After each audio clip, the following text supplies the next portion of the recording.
Sir Hariprasad ಅವ್ರು ಭೇಟಿಯಾಗಿತ್ತು. ಇಲ್ಲ, wish ಮಾಡಕ್ಕೆ ಬಂದಿದ್ದೆ. ಸ್ವಲ್ಪ ಹೊರಗಡೆ ಹಾಂ ಸರ್. ಇಲ್ಲ, ವಿಶ್ ಮಾಡಕ್ಕೆ ಬಂದಿದ್ದೆ. ಸರ್ ಸ್ವಲ್ಪ ನಿನ್ನೆ ಅವರೆಲ್ಲ ಪಾಪ ಬ್ಯುಸಿ ಇದ್ದರು ಸ್ವಲ್ಪ.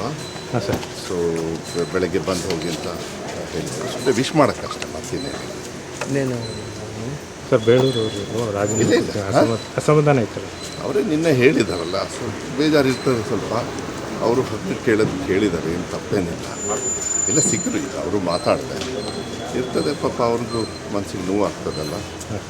ಸೊ ಅವ್ರು ಮಾತಾಡ್ತಾರೆ. ಸಮಾಧಾನ ಆಗಿದೆ ಸರ್. ಹಾಂ, ಸಮಾಧಾನ ಆಗಿದೆ. ಆಗುತ್ತೆ, ಆಗ್ಬೇಕಾಗುತ್ತೆ. ಅವ್ರಿಗೂ ಕಷ್ಟ ಆಗ್ತದಲ್ಲ ಪಾಪ. ಅವರು ಸೀನಿಯರು ಅಂತ ಹೇಳಿ ಕೇಳ್ತಾ ಇರ್ತಾರೆ, ಅದರಲ್ಲೇನು ತಪ್ಪೇನಿಲ್ಲ. ಅದೇ ಹೇಳಿದ್ರು, ಏನು ಪಾಪ ಅವ್ರವ್ರ ಹಕ್ಕು ಕೇಳ್ತಾರೆ. ಹೈಕಮಾಂಡ್ ನಿರ್ಧಾರಕ್ಕೆ ಎಲ್ಲರೂ ಬದ್ಧವಾಗಿರ್ತಾರೆ. Okay sir. ಹರಿಪ್ರಸಾದ್ ಅವ್ರು ಭೇಟಿಯಾಗಿತ್ತು. ಇಲ್ಲ, ವಿಶ್ ಮಾಡಕ್ಕೆ ಬಂದಿದ್ದೆ. ಸ್ವಲ್ಪ ಹೊರಗಡೆ ಹಾಂ ಸರ್. ಇಲ್ಲ, ವಿಶ್ ಮಾಡಕ್ಕೆ ಬಂದಿದ್ದೆ. ಸರ್ ಸ್ವಲ್ಪ ನಿನ್ನೆ ಅವರೆಲ್ಲ ಪಾಪ ಬ್ಯುಸಿ ಇದ್ದರು ಸ್ವಲ್ಪ.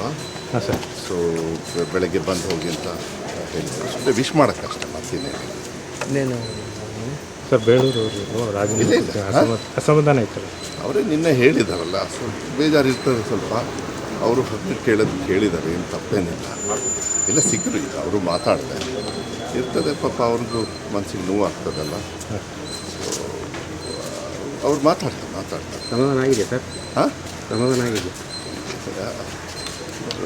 ಆಗುತ್ತೆ, ಆಗ್ಬೇಕಾಗುತ್ತೆ. ಅವ್ರಿಗೂ ಕಷ್ಟ ಆಗ್ತದಲ್ಲ ಪಾಪ. ಅವರು ಸೀನಿಯರು ಅಂತ ಹೇಳಿ ಕೇಳ್ತಾ ಇರ್ತಾರೆ, ಅದರಲ್ಲೇನು ತಪ್ಪೇನಿಲ್ಲ. ಅದೇ ಹೇಳಿದ್ರು, ಏನು ಪಾಪ ಅವ್ರವ್ರ ಹಕ್ಕು ಕೇಳ್ತಾರೆ. ಹೈಕಮಾಂಡ್ ನಿರ್ಧಾರಕ್ಕೆ ಎಲ್ಲರೂ ಬದ್ಧವಾಗಿರ್ತಾರೆ. ಓಕೆ